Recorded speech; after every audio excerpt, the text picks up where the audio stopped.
예스판다 치고 꼭 보기 바랍니다. 알겠습니까? 진영아, 검색해봤니? 샘? 뒷부분 다 찍어놨어. 미리 공부하세요. 알겠습니까? 아마 다음 주에도 얘들아, 봐봐. 우리, 그 뭐, 듣기평가에 뭐 1시간밖에 안 하니까. 그러니까 빠진 날이 몇 번 있고 이러면은 진도 나가기 좀 힘들 것 같아서 미리 좀 봐두기 바랍니다. 진짜로. 알겠습니까? 부탁할게. 자, 유튜브에다가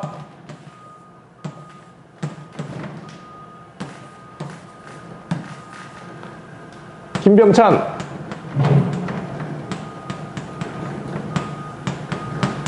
치고 06 107 108 109 1010 자기 반을 검색하면은 수업 방이 다 나옵니다. 알겠습니까? 반드시 치고 공부하기 바래요.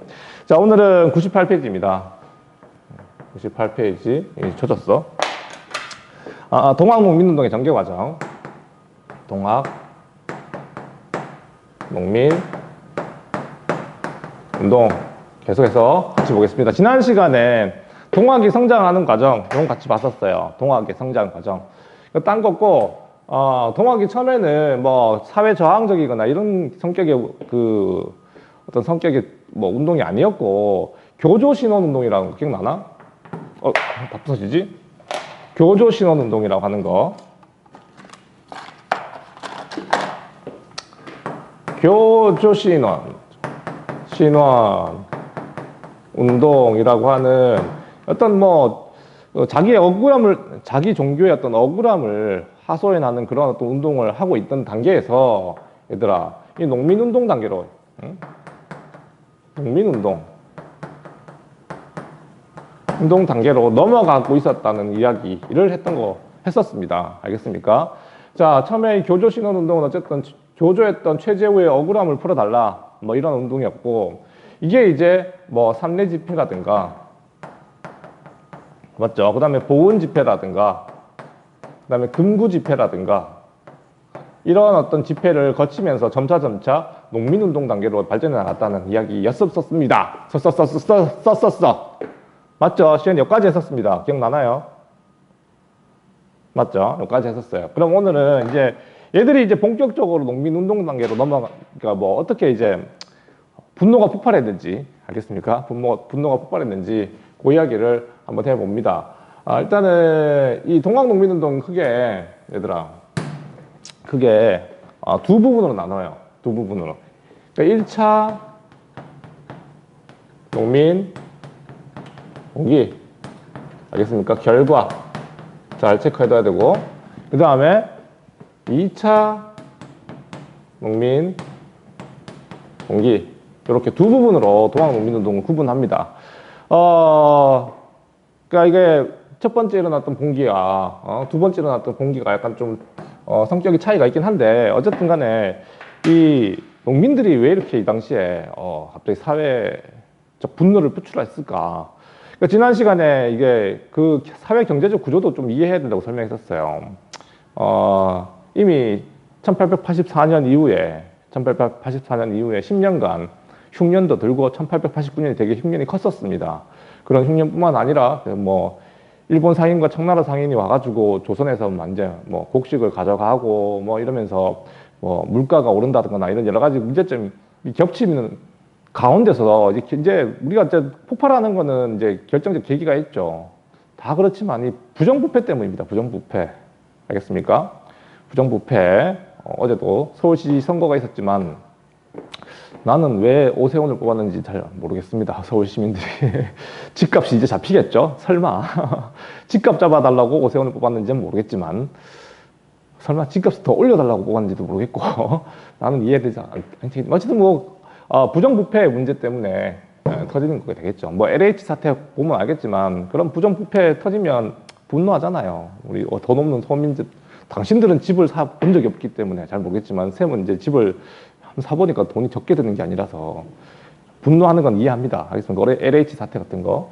하여튼 그런 것들이 이제 분노하게 되는 계기가 되겠죠.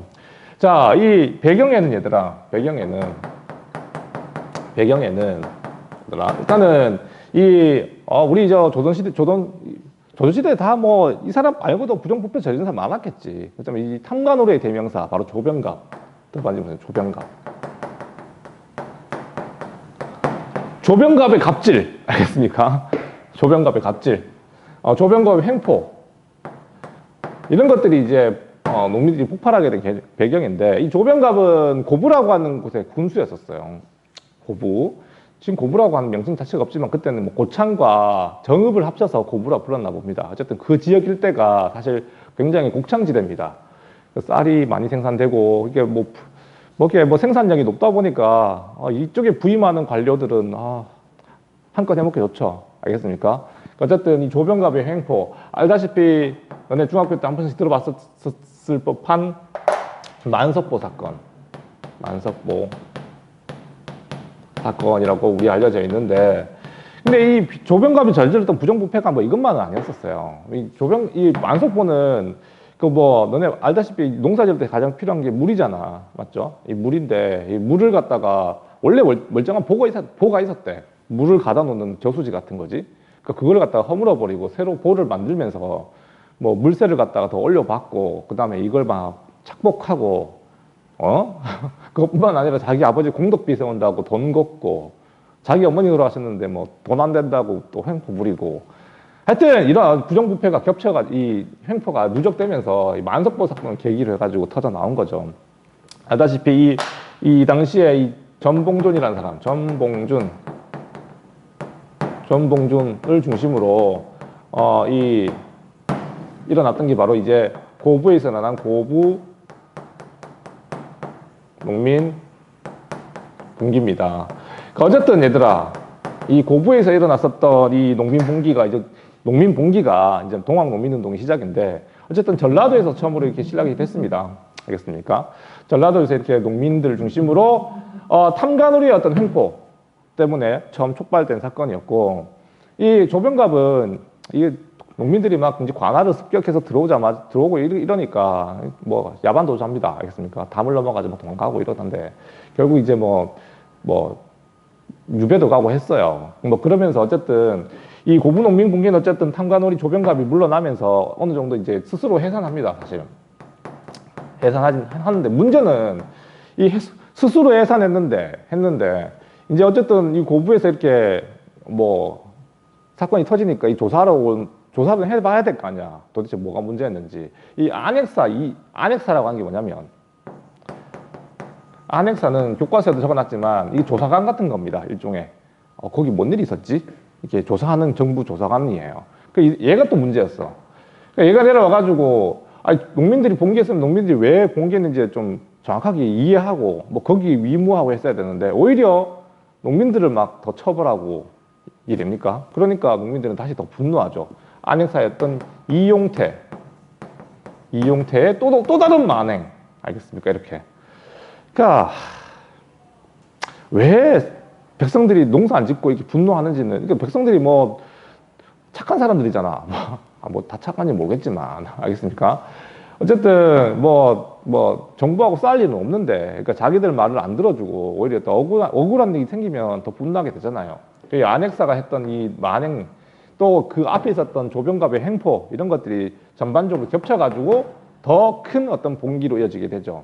자, 그래서 이렇게 해서 다시 한번 모이게 됩니다. 이게 백산집회라 불러요. 백산집회. 백산집회를 계기로 하여 사실상 이제 농민 봉기는 이제 농민 전쟁 수준으로 더 커지게 됩니다. 이때 이제 동학의 지도자들도 많이 참여해요. 알겠습니까? 손하중이라든가 전봉준 되게 중요하죠. 손하중이라든가 그 다음에 김계남 이런 사람들까지 합세해가지고 자, 이 당시 내걸었던 게 뭐냐면 얘들아 교과서에 나오지만 제폭구민 무슨 말일까? 제폭구민 맞죠? 폭정으로부터 구한다 백성을 알겠습니까? 탐관오리를 척결하자는 거지 알겠습니까? 탐관오리 척결 그 다음에 또 보국안민 백성을 편안해 하자 뭐 이런 얘기 이런 걸 내걸고 이제 본격적으로 봉기를 시작했던 겁니다. 그래서 본격적으로 관군과 vs 보고 있습니까? 애들 전부 다 왜 화면이 다 꺼져 있습니까? 보고 있는 거 맞나? 얘들아? 화면 꺼져 있는 친구들 화면 다 켰어요. 선생님이 되게 외롭습니다. 화면을 일부러 끈 건가? 자꾸? 이거 화면 끄면은 너네가 뭐 있는지 없는지 모르니까. 내가 얘기했잖아. 쌤 수업할 때는, 자리를 떠나도 괜찮아요. 대신에 이제 돌아오기만 된다고. 계속 앉아있을 필요는 없어. 대신 화면 좀 켜줘요. 장영호 씨, 이윤주 씨. 알겠습니까? 자, 다 시험범이야, 이거. 잘 보고 있어라. 자, 광군과 농민군 간에 본격적인 전쟁이 시작됐어요. 그래서 우리가, 아는지 모르겠지만, 황토연 전투, 황토연 전투, 그 다음에, 황룡천 전투, 황룡천 전투, 이런 데서 전부 다 누가 이겼을까요? 누가? 전부 다. 농민군이 승리합니다. 알겠어요? 농민군이 이렇게 광군을 물리치고 승승장구하게 되는 거죠. 이게 농민군이 졌다면 모르겠지만 이게 승리하니까 더 이제 새가 커지는 거죠. 더 참여하는 계층도 늘어나게 되고. 알겠습니까? 그러니까 커지게 되는데, 자, 이렇게 하여 이 마지막 단계가 뭐냐면 얘들아. 고부농민봉기 백산집회 이후에 황룡천 전투, 뭐 황토현 전투 이후에 심지어 이 당시에 얘들아 이렇게 이어집니다. 심지어 이 당시에 전라도에서 가장 큰 도시가 어디였냐면 그 당시에 전주였거든요. 그러니까 전주성 전투. 전주성 전투에서 전주를 점령합니다. 전주를. 알겠나요? 그러니까 이렇게 이제 농민들이 사실상 전라도 일대를 갖다 다 장악한 거죠. 자, 뭐 이렇게 이제 광군은 정부군은 아예 농민들과 싸워서도 이기지 못하는 그런 허약한 어떤 모습을 보여줍니다. 그러니까 이 가운데 얘들아, 이 가운데 이 정부라고 한 이 정부 관료들이 또다시 외국 군대를 불러들여요. 그러니까 자국 국민들의 어떤 뭐 불만이 터져 나오면 그걸 갖다가 제대로 뭔가 이미 뭐 무슨 누적돼 있었으니까. 그러니까 그걸 제대로 정치적으로 풀지 못하고 늘 외세에 의존하는 모습들을 보면은 뭐 이 나라는 이미 끝났다 봐야 되겠죠. 그러니까 임효군란 때 이미 난 끝났다고 얘기했잖아. 그래서 임효군란 때. 그러니까 자기 나라 군인들도 백성이었거든. 그 당시에 전부 다. 일어났을 때 청나라 군대 불러들여가지고 우리나라 국군 목 자르고 효수했잖아요. 똑같은 게 또 벌어집니다. 이 당시 농민군 진압이 안 되다 보니까 또다시 누굴 불러들였을까 얘들아. 이 당시에. 청나라 군대를 또 불러들여요. 청나라 군대. 여러분들 이게 되게 중요한 사건입니다. 어쨌든 동학농민운동이 터졌을 때 정부가 다시 청나라 군대를 갖다가 요청하게 되고, 알다시피 우리 지난 시간에 갑신정변 끝나고 난 뒤에 그 청나라하고 일본 간에 맺었던 조약을 떠올려 봐야 해요. 무슨 조약이었습니까? 청나라와 일본 간에 맺었던 조약. 한 사람만 얘기해줘요. 제발. 얘기했는데 그거. 태영이 잠 오죠? 태영아. 눈 비비지 말고. 쌤도 되게 안타깝다. 이 아침에 이렇게 온라인 수업으로 해야 된다는 태영아, 그 기억나니? 뭐 했었어요? 청나라하고 일본 사이에 맺어졌던 그 조약. 갑신정변 끝나고 난 뒤에. 텐진 조약 기억납니까? 텐진 조약이에요. 텐진 조약을 기억해야 돼요. 왜냐면 되게 중요한 거야, 이거. 이게 동학농민운동과 연결된다고 그때도 얘기했었을 거야. 텐진 조약에 따르면 그 당시에 이제 일단 청나라 군대랑 일본 군대가 전부 다 조선에 와 있는 상황이었잖아. 그러니까 둘 다 어떻게 철수하는 조건이었습니까? 철수하되 혹시 조선에 다시 무슨 병고가 생기면 서로 통보한다는 말이 뭐 같이 보조를 맞추자는 거였죠. 그러니까 청나라 군대가 출동하면 일본 군대도 당연히 출동하게 돼 있었습니다. 텐진 조약에 따라서. 그러니까 청나라 군대가 들어오게 되니까 일본 군대도 다시 1+1으로 따라 들어왔어. 그러니까 이 정부로서도 이렇게 이제 일본 군대까지 주둔하는 그런 상황에서는 되게 힘들죠. 알겠습니까? 그러니까 되게 곤란한 상황이니까 농민군하고 광군이랑 화해를 해. 그걸 갖다 뭐라 부르냐면 얘들아, 전주성 전투 애프터 이후 자 전주화약이라고 하는 걸 맺어요. 전주화약.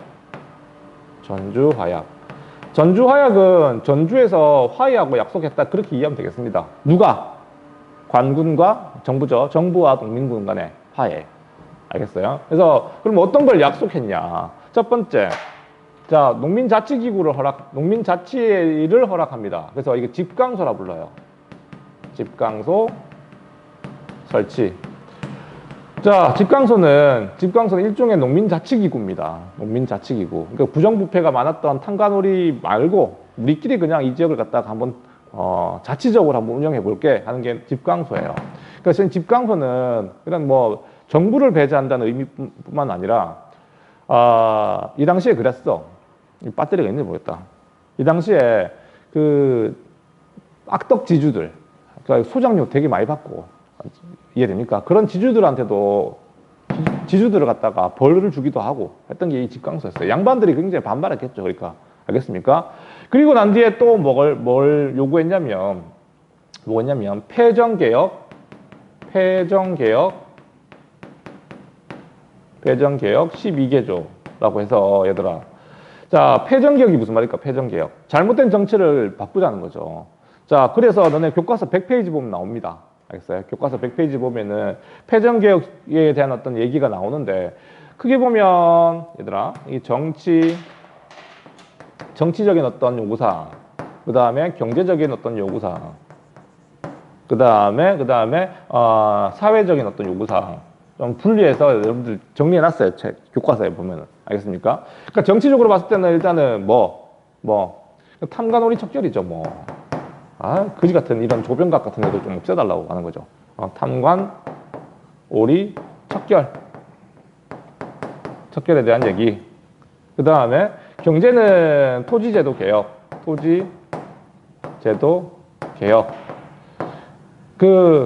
얘들이 이 농민들한테 가장 중요한 건 사실 그거죠. 토지를 나눈다는 얘기, 그러는 거지. 그러니까 우리가 지난 시간에 개혁정강에 대해서 같이 봤었잖아요. 개혁정강 14개조 내용 중에는 일단 지배층이 주도하는 개혁이 있다 보니까 어떤 세법에 대한 어떤 개혁의 내용이 있다면, 이건 진짜 토지를 나누자는 겁니다. 토지의 평균 분자. 그런 걸 의미하는 겁니다. 교과서에 그렇게 적혀 있어요. 100페이지 보세요. 그 다음에 사회적으로 요구하는 것들은 신분제 개혁.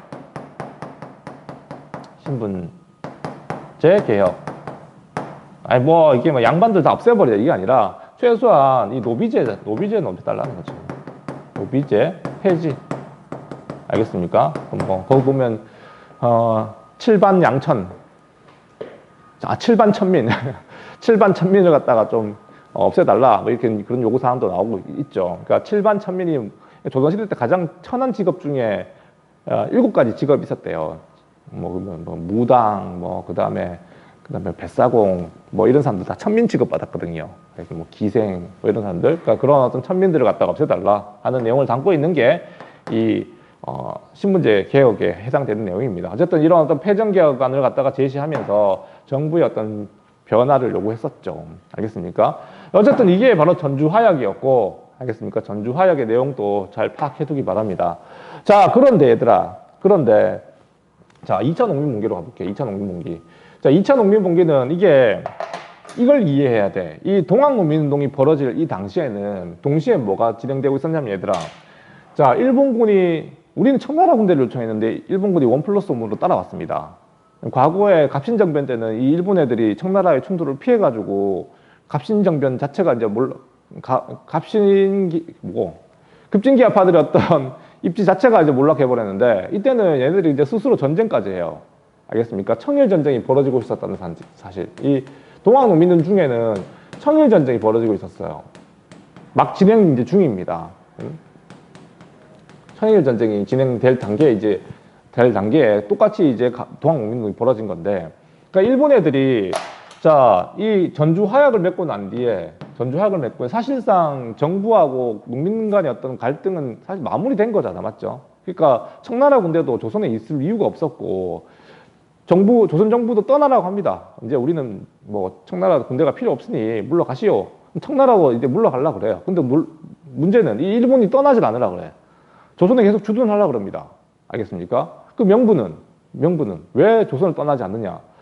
조선이 이렇게 정치개혁을 하지도 않고 이렇게 내부적으로 부정부패가 많고 이러다 보니까 계속 이렇게 문제가 생기니 동아시아 질서 자체가 되게 위태롭다. 우리가 개혁을 해줘야 된다 하면서 안 떠나려고 그래요. 증거가 뭔데? 알겠습니까?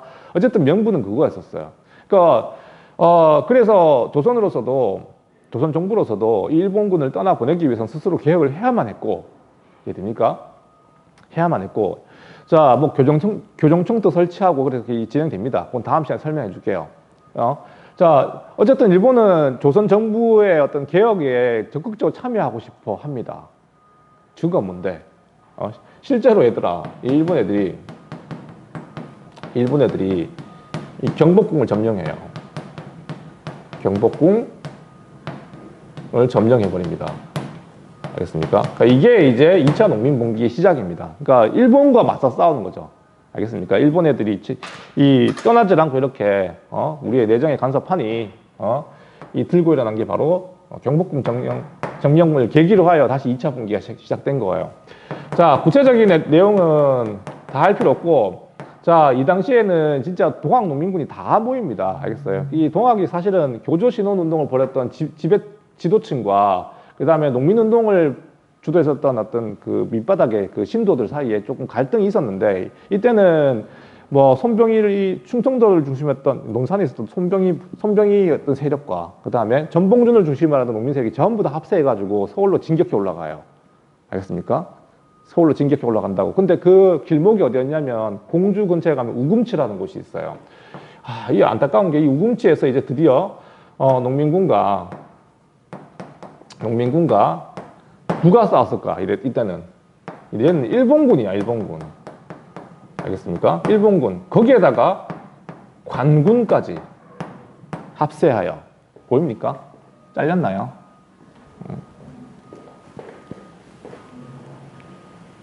샥 나오죠? 농민군과 관군이 합세하여 전투가 벌어집니다. 농민군 거의 2만 명이 육박했다고 해요. 6만 명. 알겠습니까? 대단한 군대 규모였죠. 자, 이게 바로 너네가 제일 유명한 우금치 전투. 우금치 전투라고 부르는 전투였고, 그 일본군이 이 당시에 가지고 있던 화력 자체가 농민과 비교가 안 됐어. 알겠습니까? 농민들이 가지고 있는 게 뭐 죽창, 뭐 홈이나 이거 들고 싸우는데, 일본군은 이미 근대화된 군대였다고요. 뭐 기관 소총에 격발식 소총. 알겠습니까? 옛날에는 불 댕겨가지고 막 딱꿍 나가는 이런 총이 아니고 그냥 땡기면 빵빵빵 나가는 그런 총이라고. 이해됩니까? 그런 총에다가 뭐 기관포 이런 거 가지고 전쟁하는데 우리는 거기에다가 막 죽창 들고 뛰어든 이게 학살이죠. 일방적인 학살. 정말 끔찍한 전쟁이었습니다. 알겠어요? 이렇게 싸웠고 거기에 또 관군까지 끼어있으니까 이길 수가 없었죠. 패배합니다. 우금치 전투. 그 고개를 넘지 못해요. 그래서 우금치 갔다 왔는데 어떻게 좀 뭐라 해야 되나 여기가 전쟁터였나 싶을 정도 좀 되게 좀 잘 정비는 돼 있어. 지금은 가봤다 왔는데 하여튼 거기 우금치 전투라고 하는 이 전투에서 농민군이 크게 패배합니다. 알겠습니까? 그래서 서울로의 진격은 실패했고 농민군은 전부 다 흩어지게 되죠. 알겠습니까? 자, 그래서 이렇게 패배하게 되는데 뭐 나중에 전봉준도 잡히게 되고요. 교주였던 최시영도 사형을 받게 되고 잡히게 되죠. 나중에 이 갑신정변 때 내가 얘기해 줄게.